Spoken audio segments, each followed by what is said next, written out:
So I'm starting with a basic piano part and I want to turn it into a part for string orchestra.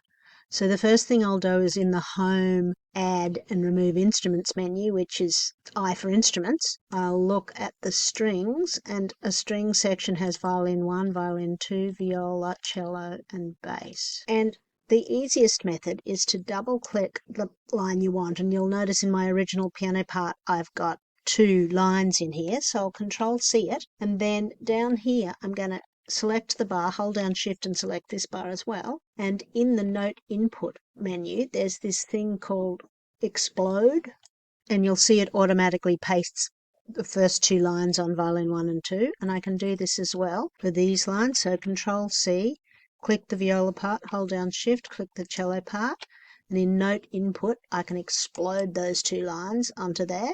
And as you know, typically the double bass is going to just double the cello part. However, the double bass sounds an octave lower than written, so I'll have to Control down arrow, make it a bit lower. Now, there are a number of other things to do with dynamics and all of that sort of thing, but broadly speaking, that's a quick method of getting the notes that were in a piano part exploded onto other parts. If you've got a part like this where there are 3 notes in the right hand of the piano and only 1 in the bass, it's equally simple. I've added in my string parts. I triple click this line and you can see it's got 3 layers. So I'm Control C and I'm going to select 3 layers to Note Input Explode. And then I can just triple click the bass line and paste it into both the cello and the double bass, and possibly move it down the octave, although in that case it didn't go red, so you might choose to leave it there. And that's all you need to do. It's very quick. However, I would suggest it's a thing you do a little bit further towards the end of the assignment, because you might want to make changes in the underlying harmony, and if you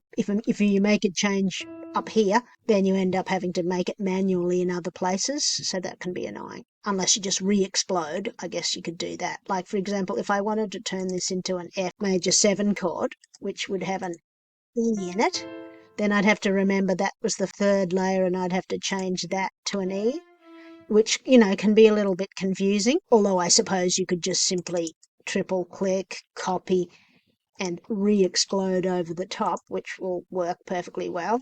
Okay, good luck.